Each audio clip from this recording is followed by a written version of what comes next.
The Cabanajam Revolt, 1835 to 1840, was directed against the white ruling class.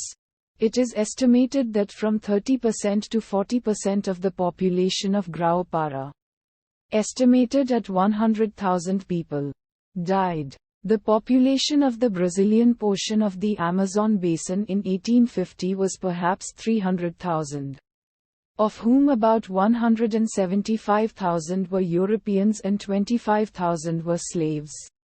The Brazilian Amazon's principal commercial city, Para, now Belém, had from 10,000 to 12,000 inhabitants, including slaves. The town of Manaus, now Manaus, at the mouth of the Rio Negro, had a population between 1,000 and 1,500.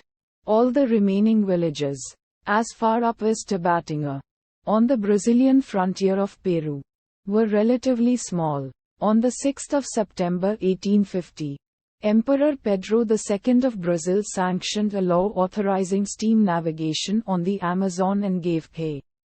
Viscount of Mauá, Irineu Evangelista de Souza, the task of putting it into effect.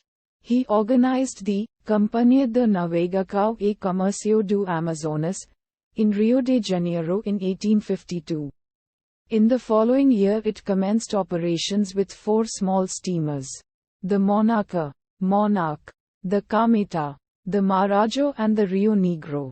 At first, navigation was principally confined to the main river, and even in 1857 a modification of the government contract only obliged the company to a monthly service between Para and Manaus, with steamers of 200 tons cargo capacity, a second line to make 6 round voyages a year between Manaus and Tabatinga, and a third, 2 trips a month between Para and Cometa. This was the first step in opening up the vast interior. The success of the venture called attention to the opportunities for economic exploitation of the Amazon, and a second company soon opened commerce on the Madeira, Purus, and Negro. A third established a line between Para and Manaus, and a fourth found it profitable to navigate some of the smaller streams in that same period. The Amazonas Company was increasing its fleet. Meanwhile, private individuals were building and running small steam craft of their own on the main river as well as on many of its tributaries. On the 31st of July 1867, the government of Brazil, constantly pressed by the maritime powers and by the countries encircling the upper Amazon basin, especially Peru, decreed the opening of the Amazon to all countries. But they limited this to certain defined points: Tabatinga, on the Amazon; Cometa on the Tocantins; Santarém, on the Tapajos; Borba, on the Madeira; and Manaus, on the Rio Negro. The Brazilian decree took effect on the 7th of September 1867.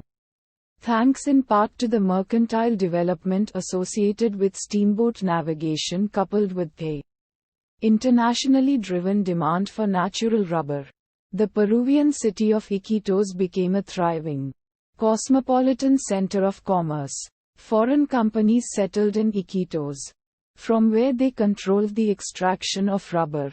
In 1851 Iquitos had a population of 200, and by 1900 its population reached 20,000. In the 1860s, approximately 3,000 tons of rubber were being exported annually, and by 1911 annual exports had grown to 44,000 tons, representing 9.3% of Peru's exports. During the rubber boom, it is estimated that diseases brought by immigrants, such as typhus and malaria, killed 40,000 native Amazonians. The first direct foreign trade with Manaus commenced around 1874.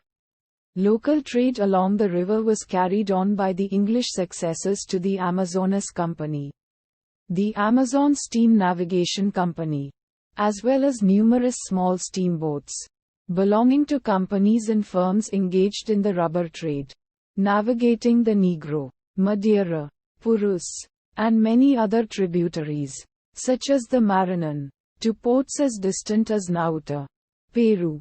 Port. By the turn of the 20th century, the exports of the Amazon basin were India rubber, cacao beans, Brazil nuts and a few other products of minor importance, such as pelts and exotic forest produce, resins, barks, woven hammocks, prized bird feathers, live animals, and extracted goods, such as lumber and gold.